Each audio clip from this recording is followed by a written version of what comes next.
Bonjour, nous voilà arrivés au 5e dimanche de Carême, le dernier. Pendant toutes ces semaines de Carême, nous avons suivi Jésus, qui nous a amenés à la rencontre de Dieu, son Père. Un Père plein d'amour, toujours prêt à pardonner. Souviens-toi. Il y a 3 semaines, nous retrouvions Jésus transfiguré, illuminé de la gloire de Dieu. Et la voix du ciel qui disait aux témoins, « Celui-ci est mon Fils, celui que j'ai choisi, écoutez-le. » Écoutez Jésus, c'est important. Alors justement, il y a 15 jours, Jésus raconte une petite histoire, l'histoire d'un propriétaire qui voulait couper son figuier parce qu'il ne donnait pas de fruits, et le vigneron qui lui demandait de la patience, qui allait prendre soin de l'arbre pour qu'il puisse fructifier.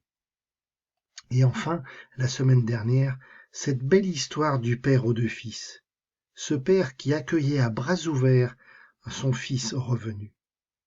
Par toutes ces histoires, Jésus veut nous faire comprendre combien son Père nous aime, combien il est prêt à nous pardonner quand nous revenons vers lui, quand nous avouons nos fautes, nos péchés.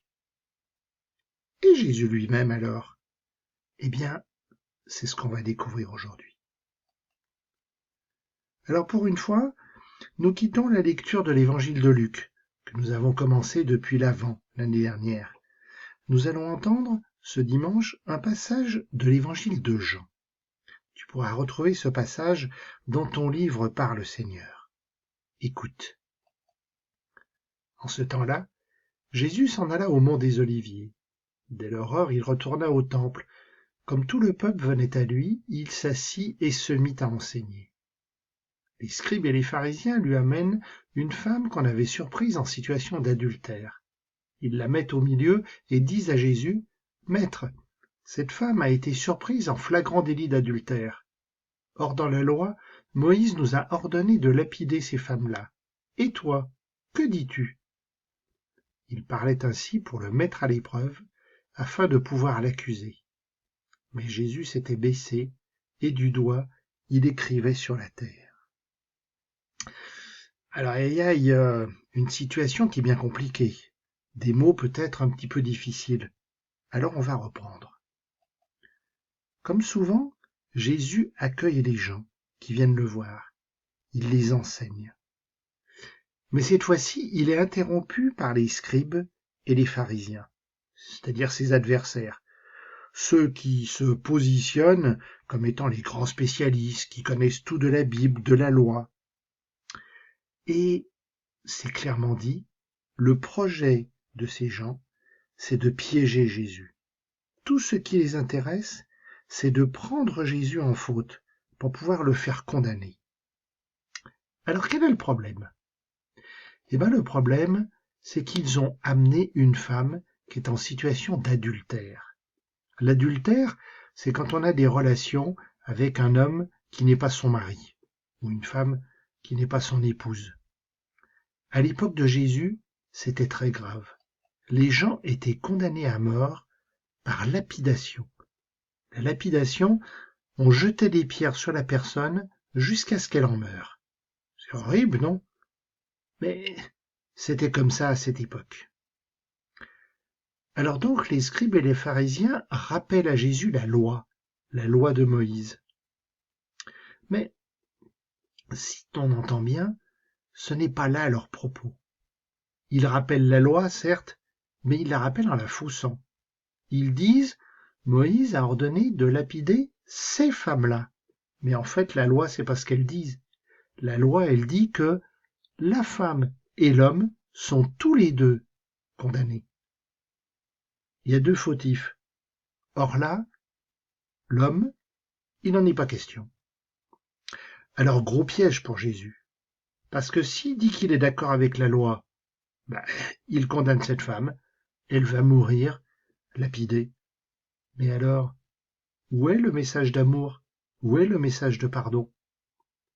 Et inversement, s'il s'oppose à la loi, s'il s'oppose aux scribes et aux pharisiens, eh bien il leur donne des arguments pour qu'ils annoncent finalement que Jésus, c'est un rebelle, c'est un révolutionnaire, qui veut mettre la société sans dessus-dessous, c'est pas quelqu'un qui parle au nom de Dieu. Alors, que va faire Jésus? Eh ben, attitude bizarre. Qu'est-ce qu'il peut bien faire ainsi à écrire sur la terre? Depuis que cet évangile existe, beaucoup de personnes se sont posé la question. Même on se dit parfois, j'aimerais bien savoir ce que Jésus a écrit. Mais je suis pas sûr que ce soit ça l'important. Voilà, moi, comment je comprends. D'abord, Jésus s'abaisse vers le sol. Il s'accroupit. C'est-à-dire, en quelque sorte, il se replie sur lui-même. Il entre en lui-même. Il réfléchit. C'est ce qu'on disait du jeune fils la semaine dernière, si tu te rappelles. Mais en même temps, Jésus laisse aux autres le temps de réfléchir. Et puis ce doigt qui écrit sur la terre, ben moi ça me rappelle justement le moment où Moïse a reçu les 10 paroles de vie. La Bible dit que les 10 paroles de vie ont été tracées sur la pierre par le doigt de Dieu. Donc de cette façon, Jésus d'une part rappelle qui a donné la loi à Moïse. La loi, c'est bien Dieu qui la donne. Et avec son doigt qui écrit sur la terre, il montre aussi que lui, Jésus, est Dieu. Bon, bah alors tu fais patienter les gens, Jésus, mais la suite? Comme on persistait à l'interroger, il se redressa et leur dit: Celui d'entre vous qui est sans péché, qu'il soit le premier à lui jeter la pierre. Il se baissa de nouveau, et il écrivait sur la terre. Eux, après avoir entendu cela, s'en allaient, un par un, en commençant par les plus âgés.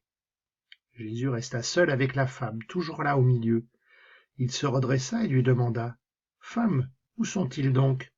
Personne ne t'a condamné? Elle répondit: Personne, Seigneur. Et Jésus lui dit: Moi non plus, je ne te condamne pas.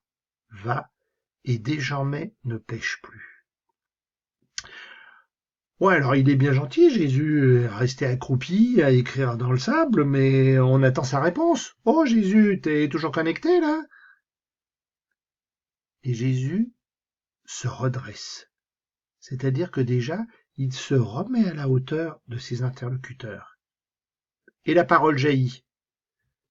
Jésus ne prend pas parti. Il renvoie chacun à sa conscience. Vous voulez condamner? Eh ben allez-y. Mais est-ce que vous aussi, vous n'avez pas fait des choses, et vous aussi, vous ne pourriez pas être condamné? Et bing. Parce que bien sûr, Jésus appuie là où ça fait mal. Cela nous arrive à tous.